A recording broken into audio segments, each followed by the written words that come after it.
Hi, this is John Delancey, and you are listening to the Geekcast Radio Network. Hi, this is Adam Mastriani, and you are listening to Altered Geek. You're tuned in to Steve Megatron on Altered Geek.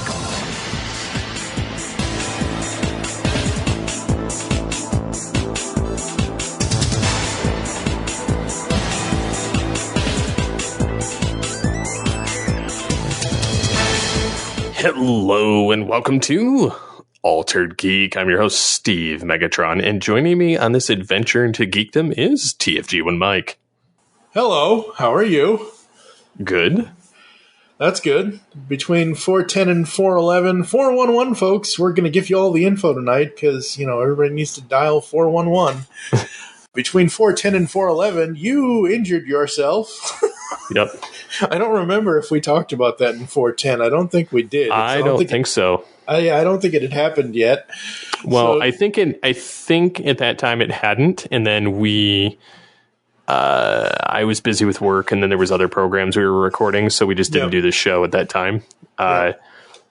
So yeah, I learned not to violently wash your hands. Now, when he says that, folks, I'm imagining some sort of hammer or a screwdriver is involved. So what happens is when you're washing your hands really fast, and then you get water all over the countertop.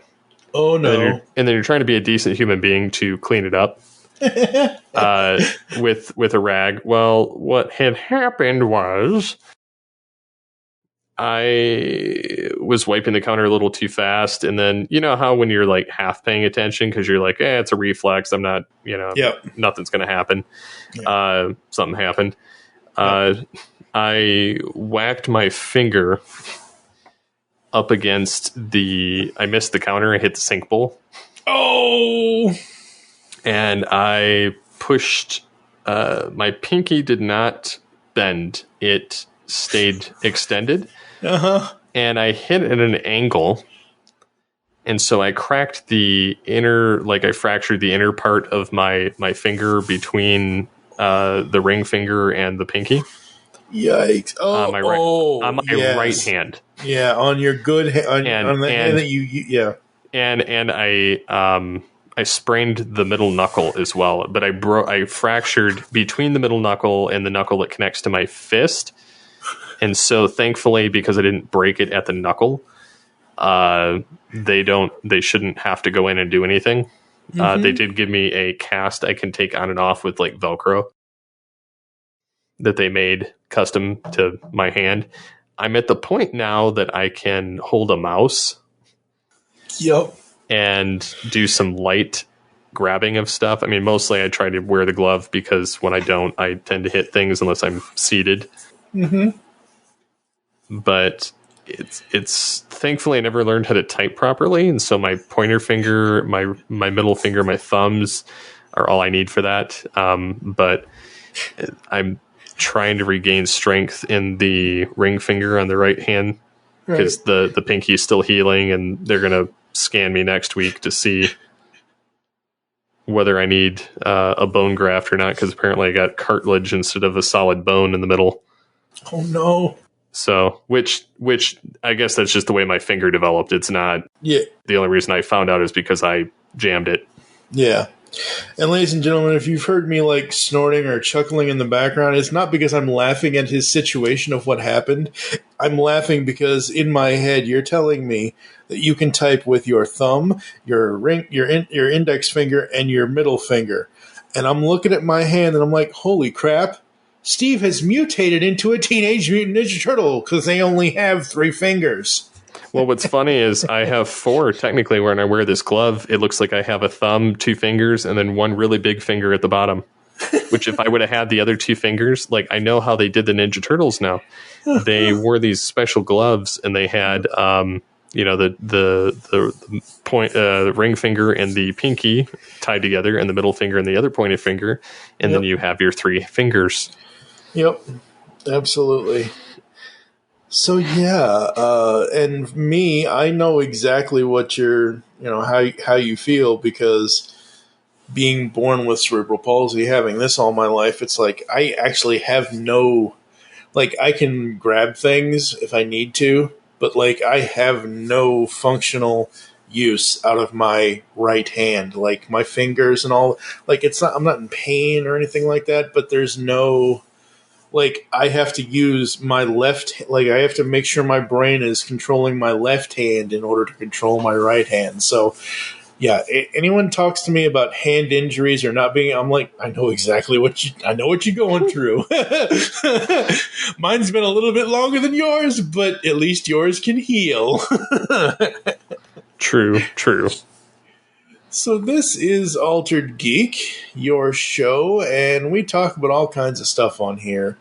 From toys to video games to, I don't know what kind of Jeffrey, I don't want to grow up, I want to be a Toys R Us kid thing I'm going for there, but tonight we are going to talk TV. Yep, we're going to talk TV, and more or less, yes, you know, what we've been kind of enjoying or checking out. Or in my case, not really watching anything at all. Blasphemy. Well, no, I'm just playing. No, I know. So, since when did episode 410 come out? Please talk about the TV you've been watching currently while I look this up. Well, there's been a multitude of different shows that I've been kind of checking out, between Star Trek Prodigy, Lower Decks, both of them Star Trek, and then Walker Independence, Right. Blockbuster. So yeah, Lego Masters. I've been kind of keeping up with the Mighty Ducks, even though it's kind of it's not terrible. I like Josh Duhamel, but I will not watch that show now. I mean, it's still soured on me, but I feel like it's kind of not as good as it was. Yeah. I've attempted the Winchesters, which is a prequel to Supernatural. Yeah, I don't know if I care enough. but Walker Independence, I actually kind of like. Yeah. Just because it's the old 1800s, it's kind of interesting to me. Yeah. When you told me about it, I looked it up and I looked because It's not written like a CW show though, which is which is why I enjoy it. Yeah, no, it's not like your angsty teen drama. Like it's you know, even all the superhero stuff is pretty much that. Yeah. Well, this doesn't kind of hold that. It's more of a serious drama of sorts. Right. With actors that have been on CW stuff. So like Crowley from Supernatural or Green Arrow's daughter. Yep. Yeah, so when I looked it up, I knew that Walker itself was a reimagined version of the classic 90s Chuck Norris-driven Walker Texas Ranger. So I don't like a lot of the reboots and remakes. I don't like a lot of them, and I really don't pay attention to them. But you've been telling me about this thing, this prequel series of it for like weeks now, and I'm like, okay, I'll check it out. I'll look into it. Well, I looked into it today, and outside of the 1800s, the fact that it's Bostonian, I'm like, okay, we'll cover this on Studio whenever, sometime in 2023 or whatever. So, yeah. But Altered Geek 409 and 410 were back in September of this year. So since the Mercari report and since we interviewed Tom Bergeron, between that time and now, you have crippled yourself. Yep. Which is not good. So, but yes, TV, so right now, between the time that we've done other Altered Geeks since the summertime of this year, I finally got, the call from, I had been looking for housing in this country, and that's a whole other spiel I will do elsewhere, but it's a nightmare, folks, trying to find affordable housing on a low budget in this country. And I applied to various places. I applied to every cold state that had an open waiting list, and every place that I picked, I had at least one or two friends around there in case any kind of emergency popped up, kind of thing. Like help! I've fallen and I can't get up, kind of stuff. So I even applied to some places in Colorado where you are. So. But I got a call from Indiana, and I accepted it, and I moved. So all of my other furniture stuff, like my bookshelves and all of that stuff, is still in storage at my dad's, in his trailer or whatever. Well, which means I don't have my lovely 6-foot by 9-foot desk here yet. So I'm currently having to use the kitchen table that I have, the heirloom kitchen table from Karen's mom, as my main compute. Like, I've got my tower over on this other caddy thing, and I've got the monitor and my metal thing that the monitor sits on, and so it's a very cramped kind of. It's not the way I want it to be set up. So I'm saying all of this to say that I haven't had a chance to really move it, even though I'm living in this apartment, even though my bed is here, even though I have a computer set up. Last year, right before Christmas or right after, I forget when it was, I went on to monoprice.com and I bought a TV mount because I have always wanted to mount my TV to the wall. Look, I love entertainment centers. They're great, but they get so fucking dusty, and I understand mounting your TV on the wall, and I'm sorry to use the F word, it's going to get dusty as well, and that's fine. That's what feather dusters are for and whatever else, but TV stands, and that was me in my 20s. I'm 42, almost 43 years old, so, and back in 2018, for Christmas that year, Karen and I bought each other technology presents. She wanted a new laptop, and I wanted a new TV. And at the time, I bought this. So I can't believe that it's still. Yeah, I bought a Sharp branded Roku TV, 55-inch 4K UHD. And if anyone has ever heard me on a podcast in the last, I'd say 2 to 3, maybe longer years than that, I'm always trying my best to future-proof myself, to make sure at the time of purchase, I know that I can have this product for the next 12 years and it not die on me. Please, Tower, do not die on me now. So we bought that in 2018, and I always wanted to get a mount for it because at the time we were living in the house that she had bought it and whatever else, and things have changed since then. Sadly, she passed, and I'm living by myself again, which is fine. But I have this mount. I have the TV. As of this recording right now, my cousin Ross, her cousin Ross actually, but cousin through marriage, whatever, he and his son are on their way down to my dad's to get my stuff. So hopefully by the next time we record Altered Geek, I will have my lovely 6-foot, I will have my full podcast set up. So yeah, that's what's been going on with me. So the reason why I'm saying all of this is to say that I watch stuff on my phone because that's all. I watch stuff on my computer, but I don't always I'm sitting here X number of hours a day editing podcasts, which is fine. That's what I do. That's my quote unquote job since I can't do anything else, and I hate leaving the house. So that's what I do. So I don't always want to sit here and watch stuff unless I have to record audio bits or unless I'm preparing for us to record a show or anyone to record a show with kind of thing.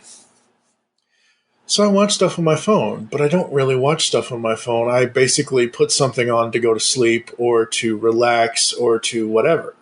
So once the TV gets mounted and all that stuff, I will be back to watching shows and catching things that I haven't caught up with or catching things that I haven't even watched yet, like Walker Independence or Blockbuster. Now, explain Blockbuster. I tried reading the Wikipedia article, and I know it's some sort of comedy series, but other than the fact that it's named Blockbuster, is it basically about the last family that owns a Blockbuster Video? So, what's funny about it for me is, one, my wife used to work for Blockbuster. Two, it's okay. So the last Blockbuster store in existence actually is not in Michigan. This one takes place in Michigan. Okay. Yeah, it's in Oregon. It's in Oregon. Yep. And before that, there was like another one in like Alaska as well, and one other somewhere across the globe somewhere else. Because when I worked writing articles for a tech website, I wrote one about the last Blockbuster in existence, and that was in Oregon. And so, one, it was just funny on that account. Two, it's kind of like your basic sitcom. Okay. But it's this ragtag group that's finding out on the first episode that Blockbuster's kind of gone kaput. Mm-hmm. And they're the last store in existence, and corporate's gone and everything, and so they're kind of autonomous and kind of have to figure everything out. Their healthcare, their payroll, literally everything. And then you have the guy that's the manager that's been working there since he was a teenager, and then a various squad of people that know movies enough, but some that don't. And then he's got this friend that owns the plaza that the building is in. Mm-hmm. And corporate paid most of their bills, as far as, because they don't make enough. But so it's kind of dealing with the interpersonal relationships of the people, but also of the movies and the store, and kind of poking fun at the whole streaming era, and poking fun as well at the disc era. Yeah. And there's an event that happens that streaming goes down and people lose their minds and are like, oh, a video store. And I don't know, there's parts of it that are stupid and parts that are entertaining, mm-hmm. but the entertaining far outweighs the stupid. Oh, that's good. And so I found it appealing. Plus, I knew of I knew of like the couple of leads that are in it, like the guy that owns the plaza, and then the lead guy of that's the manager, and then the other lead woman who was on Brooklyn Nine-Nine. Right, yeah. So that was kind of like the main draw was those three, and then kind of just I was curious because it's a show about Blockbuster on Netflix. I know, right? And which pokes fun at Netflix on Netflix about Blockbuster. So it's just, I don't know, it's very meta and it's kind of funny. So I was like, it's something to check out. It's different.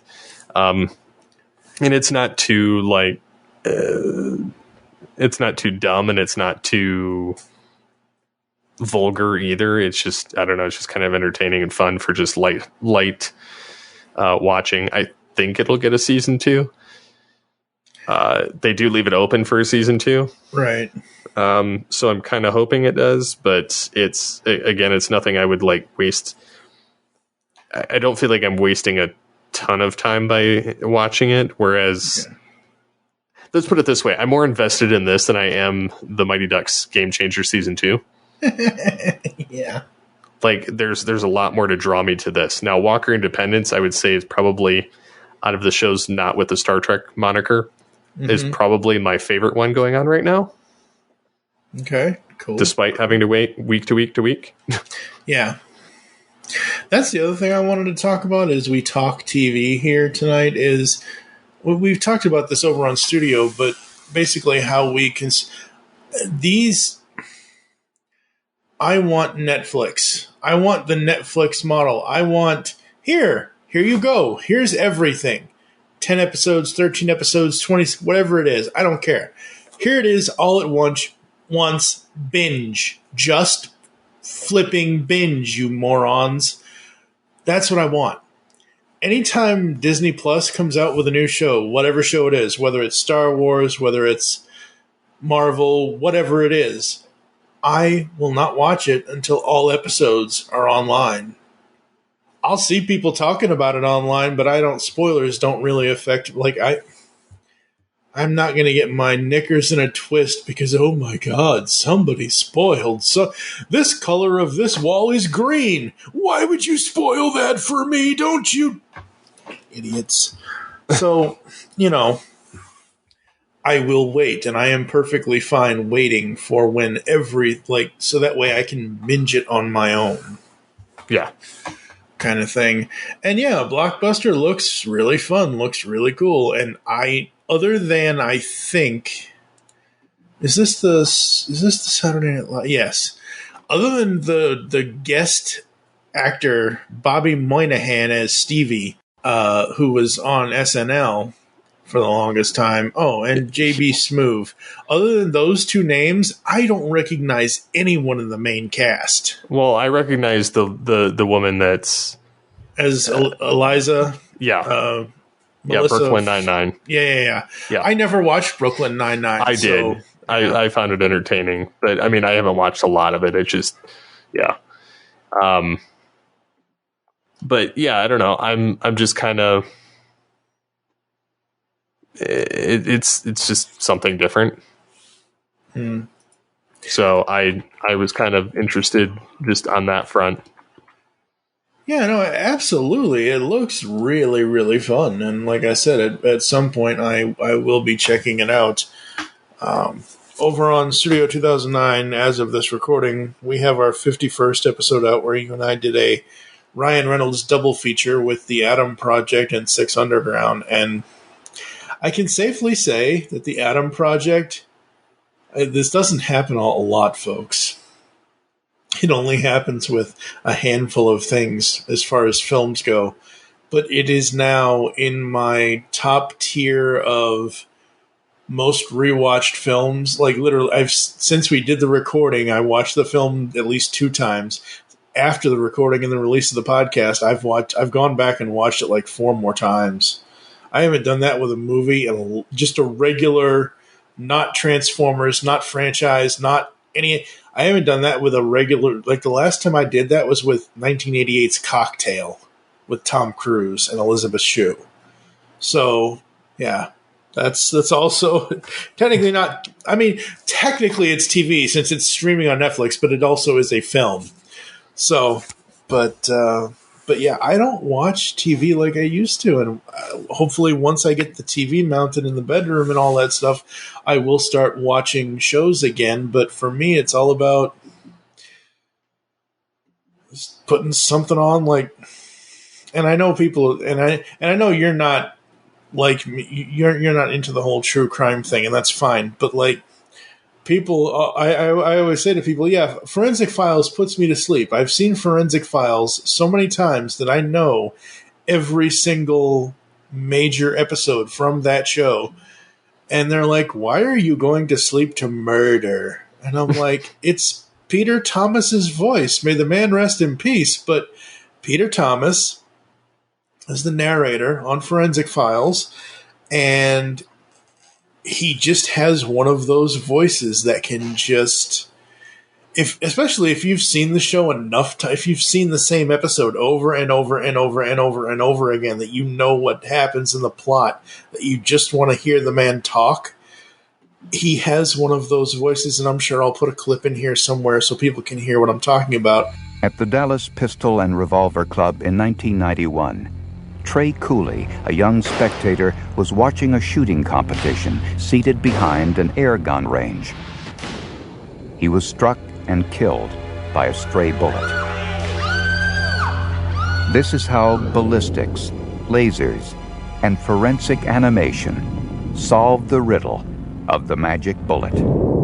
Even though he's talking about somebody killing somebody else, it's the sound of his, like, the man could, obviously he can't now because he's no longer with us, but he could read the phone book and put me to sleep. And it doesn't matter that he's reading, like, he just, it's like you with David Kaye, with Megatron, because you're now, it's a voice that you are accustomed to, that you have learned, but for me, it's like, oh, okay, I'll just, and for me, I don't even have to, I don't actually I listen to my phone. I don't watch my phone. So yes, even though my phone screen is on, and even though Forensic Files is playing on the phone, I'll roll over. I'm going to sleep. Just let me hear that's all I need is, again, folks, I am all about the audio lifestyle, and I do not do video anymore very much. Oh man. But yeah, no, that's, TV for me. I'm so far out of the game to like network television and network show. I have no idea. I know Law and Order is still going on because Law and Order is a machine that it will never stop. If it does stop, it's going to shock everybody. But I know that's still going on. I know the shows that you've mentioned to me. I still keep up with all the streaming stuff, even though I haven't watched a lot of it. But I know when there's a new Marvel show or a new Star Wars, because you can't not know. I mean... Yeah, they make sure you know. Yeah, exactly. So yeah, I mean, TV, it's not what it used to be for me anymore. It's not that important anymore, and I cannot believe that just came out of my mouth. I know. What's funny is I've been thinking about that as well. Yeah.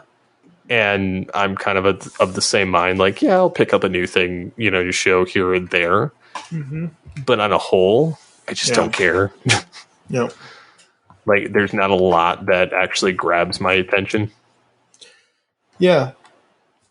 And that's the other thing. Like, I pay for internet and I pay for mobile through Xfinity. I have any number of apps or streaming services that I pay for on my phone that I can also watch on my television once it gets, installed and whatever else. So I have no need for, me buying a yearly subscription to Disney Plus is about the same cost as what a monthly cable subscription would be for television. And with how I pay for Disney Plus, it is completely ad-free, even though they are introducing an ad tier on Disney Plus. If I'm paying for it, I want ad-free. I cannot sit back here and pay for something and have ads on it. That I just cannot do that. So no, I get it. So and I know I've talked about that before on this show. What else is going on with you? What else do you want to talk about? What other TV things do you want to bring up? I don't have a ton. Okay. As far as TV is concerned. Uh-huh. Other than it's at Christmas time and my wife is watching all the Christmas content. One of these days, Mary and I are going to have to bond over Hallmark because I'm one of those idiots who got into. I don't even know. I know how it was. I saw an actress in a different TV show. And I saw she was going to have either Hallmark or whatever movie. She was going to have one of those Christmas movies, and it was called Naughty or Nice.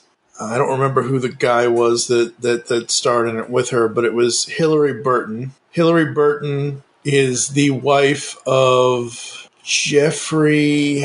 Oh God, what's his name? He's another actor. Anyway, so I originally saw her as Sarah on White Collar, and I liked her there as an actress, and I liked the role that she played on White Collar from USA Network. So when I saw that she was doing a Hallmark, I'm like, ooh, yay. Or when certain 90s sitcom stars show up in Hallmark movies, like Mark Paul Gosselaar and Melissa Joan Hart in 12 Dates of Christmas. Future Mike here. It was Amy Smart and Mark Paul Gosselaar in 12 Dates Before Christmas, not Melissa Joan Hart. Okay, back to the show. That was originally an ABC Family Christmas movie. Or what's the other one? Is it... No, Drive Me Crazy was another Melissa. I'm trying to remember Holiday. That's what it is. Holiday in Handcuffs was with Melissa Joan Hart and Mario Lopez, where she basically kidnaps. I've seen that one. Okay, yeah. Yep. And there's others, and a lot of them are whatever, but there are some good ones out there. And plus, with this holiday season coming up, we have the return. We have the return of the Santa Clauses. Yeah, I'm waiting on that one. More so because I just don't want to do the weekly, yeah. And yeah. I'll do the same thing probably. I'm kind of done with the weekly thing. Like, just let me blitz the stupid show and just get on with it. Yep. Because one, if the episode sucks, you're not going to want to come back. Yeah, I mean, I'd rather just skip the episode. Yep. Because honestly, like, I don't care to watch them when they trickle out like that anymore. I just kind of would prefer just to wait. Yep, absolutely. And the reason why I coined it as the return, even though it is the return of Tim Allen, it is the return of our favorite head elf. Bernard is back, baby. Yeah! That's the only reason why I am tuning in, is to see David Krumholtz as Bernard come back. And again, I will probably put the audio in here somewhere, but they put out a trailer for this new the Santa Clauses, and it's a minute too long. There's like 26 seconds of audio that all you had to do was make a 26-second ad. You didn't have to show the family. You didn't have to, he's retired. He chose a new person. He has to unretire because the person he chose was the wrong person. But that last 26 seconds when Bernard shows up. Christmas is in trouble. Let's go. Now we're getting somewhere. That's all you needed for us longtime Santa Claus fans. That's all a teaser trailer needed, was for Bernard to show up. You didn't need the other minute and a half of visuals that you put in that trailer. Pretty much.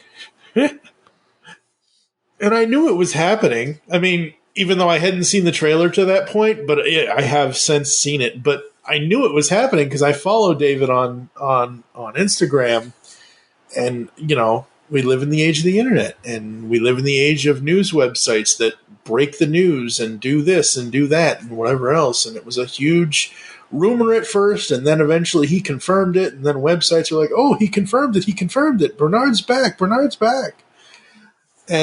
But yeah, just seeing that was like, oh my God, I cannot wait. So, yeah. All right, before we do whatever we're doing, you want to talk about toys? I spent a couple days doing over the weekend working on my model truck. You're still working on your Chevy S10? Yeah, the thing is I kind of dropped it for a while. Right. Like, I just was like, can't do it. Yeah. And then I had the free time. Mm-hmm. So I started working on it again, and it actually is near complete. Very cool, very cool. The question is, does it transform? No. I'm not that good about yeah. The thought crossed my mind. It did. Yeah. But I don't see any way of making it happen. Yeah. That would make sense and not waste a very expensive model kit. Yeah, exactly. Because it's not, that model kit for the S10 is not cheap. No, it is not. And for me, I'm not dipping all the way back into regular toy collecting. My collection will still mainly be Funko Pops. However, I am going back in for certain things. And one of the things I went in for was the Jada Toys Nano Metal Figs. And these are, I don't even know what their size is. They're like, well, they're, do I even know? Yev's over the, Soup Nazi's over there. I can't grab him. He's on Unicron's head. They're tiny figurines that stand on bases, but they are what I love about them, I don't know if you can hear this. Yep. They're die-cast construction. It is no longer a lost art.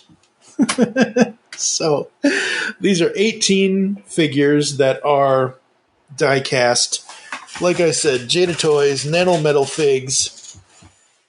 There is Transformers Series 1 and Series 2. I will talk about Series 2 in a second, but these are 100% die-cast.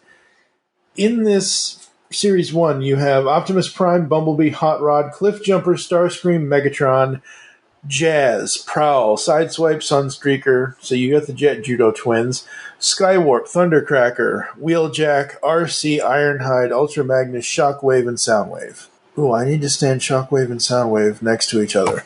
Now, I was debating on even opening this because they look so good in the package, but I realized that for some, I don't know how reason, the left side of the box kind of got frumpled, and it's not destroyed, but like something happened to it. I was like, oh, okay, well, I'll open them. And it took me about 45 minutes to get them out of their plastic prison. Because these are like really, really set inside the heavy plastic that holds them. But I have them all out now. I absolutely love that they're out. I can't wait to display them. They look really, really cool. Like I said, this is Series 1. And the one thing I don't like about Jada Toys is sometimes they don't advertise their stuff, but it's just out there in the world. I remember they did finally advertise Transformers Series 1 for the Nano Metal Figs. To my knowledge, as of this recording, they have still not made any announcement, and it's not purchasable on Walmart's website, Transformers Nano Metal Figs Series 2, which apparently includes 2 exclusive figures this time around. So this is another 18-pack, I think. Yes, it is another 18-pack. This one features another Optimus Prime, this time him with his axe. Bumblebee is in a different pose, so you got another Bumblebee. You have a Nemesis Prime. You have another Wheeljack, who I believe that's the exact same figure as Series 1. You have Scorponok. You have Battle Trap, whoever the hell that is. You have Sound Blaster. You have Nova Storm. You have Acid Storm. You have Red Wing, which that was an interesting TF Wiki article that I had to read. Well, it's a Target exclusive. Red Wing is? Yep. Okay. Mirage, and you have 2 exclusive figures in another version. Is it the same version or another version? Let me look at where's my Cliff Jumper? No, okay, this is so you have an exclusive version of Cliff Jumper, which is just him with his hands on his hips, whereas the other one, he's got some other pose, and then Spin Out. Now, you notice I didn't say certain other characters because I don't know if I can send this to. I'm debating sending this to you just because. But the other characters that I did not mention yet is Optimus Primal, Rhinox, Air Razor, Cheetor, and Beast Wars Megatron. And they look glorious, and they look amazing. Now, as of this recording, I have not taken enough pictures of this in package, so I am not opening this just yet. But I am super stoked to have both Series 1 and Series 2. I am very interested to see what Jada Toys does if they do a Series 3 of these. It's going to be hilariously awesome. The other major pickup that I got, I've gotten several. Funko has branched out into other things with their pops, and they do like deluxe figures and things like that, and oversized figures. So I mentioned on here before and on All Things Transformers about the 10.5-inch Unicron Pop, which is a larger Funko Pop. Well, they are also doing things like pop books and pop albums and pop whatever. So pop albums, it's basically an album cover and then a new version of whatever character, like Mariah Carey's All I Want for Christmas. Like, that's just a standard kind of thing within them. But the one that I wanted the most was the Pop album of Metallica, the Black Album from 1991. This is the 4-figure. So it's James, Lars, Kurt, and Jason. First time Jason Newsted got a Funko Pop, so that's cool. But this thing is I'm planning on making a YouTube video of it and I'm planning on titling the video "The Most Heaviest of Funko Pops." So I got this thing, I don't know, couple days ago, last week, whenever it was, and it comes in this box, and I'm like, okay, I know this thing is big, but it can't be that big. And the box was nice and packed with like 1 million pieces of bubble wrap, and it was all wrapped up and everything else, so it was all safe and fine. So after I get all the bubble wrap off, I go to try to pull it out of the box, and I can't lift it. And my left arm is fairly strong. I can lift, 5, 10, whatever kind of, I can lift some heavy stuff if I need to. But this, it was like it was die cast, but they use pop vinyl, they use vinyl. They're not die cast.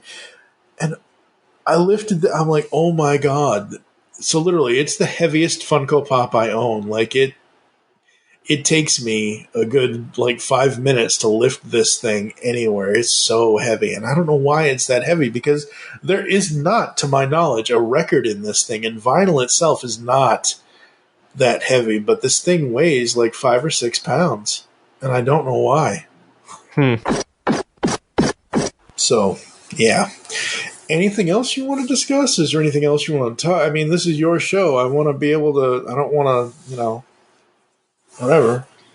I don't know. I'm kind of waiting to see what happens with a lot of different shows. Like I said, Walker Independence, while it's good, there's also the kind of kicker that, the CW has been purchased.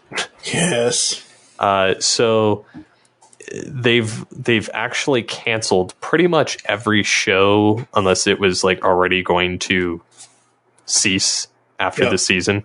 Yep. And the Winchesters and Walker Independence has no back orders as CW cutbacks continue. So no decision yet on a season 2. And I know Whose Line Is It Anyway is done. Yeah. Which it is what it is. It hasn't, honestly, I haven't cared for the CW version of it. Yeah. I liked the ABC version better, but yeah. But yeah, so tons of different shows. They're going for less scripted and more game showy, Yep. easier to produce content, unless CW or that kind of stuff wants to foot the bill. Yeah.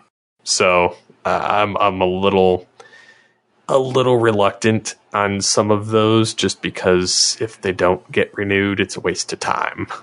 Yep. Even though, like I said, I do enjoy it. Yeah. Well, the crazy thing is that, so it got purchased by Nexstar, which I'll talk about in a minute, but the day Nexstar, in a conference call that took place the day its purchase was announced, indicated a desire to run the CW cost-consciously, citing research that indicated the network spends almost twice the amount of other broadcast networks spend on programming, a partial reason for the May 2022 cancellations. Nexstar plans to seek shows with smaller production budgets and or reasonably priced acquisition fee, including, like you said, unscripted fare, syndicated. Look, if they want to become a syndicated network and run Knight Rider or whatever, or if they want to run the old Walker, or fine. If you want to do like MeTV and H&I and all that stuff, fine. But the reason why I said I would talk about Nexstar in a moment was because when the announcement was made that the CW was getting sold or bought or whatever, okay, CBS and Warner Brothers owned it. And Warner Brothers we could do a whole other episode of this podcast on Warner Brothers and their sinking ship. But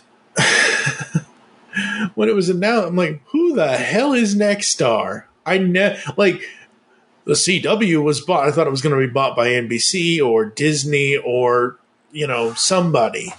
And yeah, I'm looking at their Wikipedia article, and I don't know this company at all. It's just crazy. And I'm trying to see when did it, the formation was in 1996. Wow. Nexstar Media Group was founded as the Nexstar Broadcasting Group on June 17, 1996, initially backed by ABRY Partners. First television station bought by Nexstar was WYOU in Scranton, Pennsylvania. Interesting. I don't know. I have not actively watched, and we've talked about this before, I have not actively watched anything on the CW since Crisis. I concur. I've watched The Flash, and that's about it. Yeah. I'm just, and hopefully, Nexstar will still have it on there eventually, but I'm just waiting for, The Flash to hit Netflix. I know it's on Netflix now, but, that's what I was waiting on, for it to hit Netflix so I could just watch was it season 5 when Crisis happened? Because they had the short season 6 and 7. I forget. God, something like that. I don't remember, but yeah, I mean, I liked Stargirl, but I never kept up with it. Batwoman, I only liked it once they introduced Batwing. That's a whole other rant I can go on elsewhere in other podcasts. Yeah, I'm not a huge fan of any of the other ones. Yeah.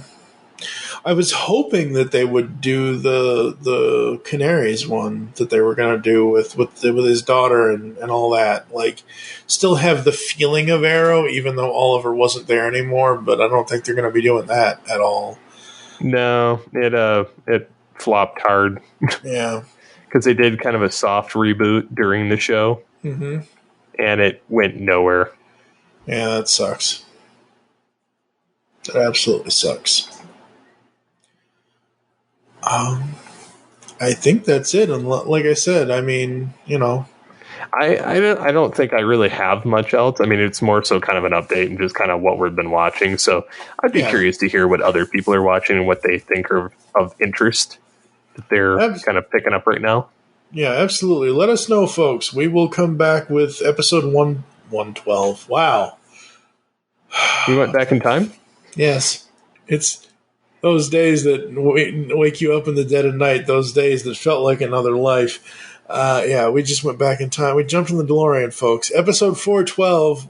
As long as you guys write in to feedback@geekcastradio.com or check us out on Twitter @AlteredGeek or mention me at wow. Okay, fine, I'll do it. Mention me at SCP21 or mention him at TFG1 Mike. And let us know what TV you're watching, how you watch it, all that good stuff. And we are... Is everybody ready for the holidays? I am. You are. Okay. I am. That's good. I don't know if I'm ready for the holidays. I don't know if I... And the reason why I say that is because even though all Thanksgivings matter... Literally, no, but I've been saying that for years, even before. I've been saying that since 2012. So, like I mentioned earlier with the pop albums, like my buddy Wes, who runs poppingofftoys.com, and they also have a retail store in Nashville, Tennessee for Funko Pops. He put out that they were going to have the Mariah Carey pop out Merry Christmas pop album in stock. So I'm like, oh, okay. And I bought it. It's a Christmas thing. It wasn't even Halloween before I bought the damn thing. So my whole thing of things have a linear, like Halloween first, Thanksgiving next, Christmas after that, no Christmas before Thanksgiving. I'm like, I feel like at this point this year, this is the second year of holidays with Karen gone. and all that. And I'm just like, F it. Christmas for everybody every day starting November 1st. Not doing that, folks, because like I said, all Thanksgivings matter. But yeah, I'm just in that mood of I really don't give an F anymore. I started listening to Christmas, like not radio station Christmas music, but my grocery store. No, that's just radio station Christmas music, but backwards. They start November 1st. So crazy. So crazy. All right, you want to get us out of here, sir? Yep. So, until next time, get altered, get geeky with the Altered Geeks. Like science fiction? Of course you do, or you wouldn't be listening to the Geekcast Radio Network. Well, the Mark Who 42's Universe podcast is an award-winning sci-fi radio show that's been around for over 10 years. We cover everything from Doctor Who to the MCU to pop culture and everything in between. A new show drops on Tuesday mornings on the GCRN website and all of the major podcast platforms. So listen to the Mark Who 42's Universe podcast from the universe and beyond. Charlie Brown, oh Charlie Brown. I can't believe it. She must think I'm the most stupid person alive.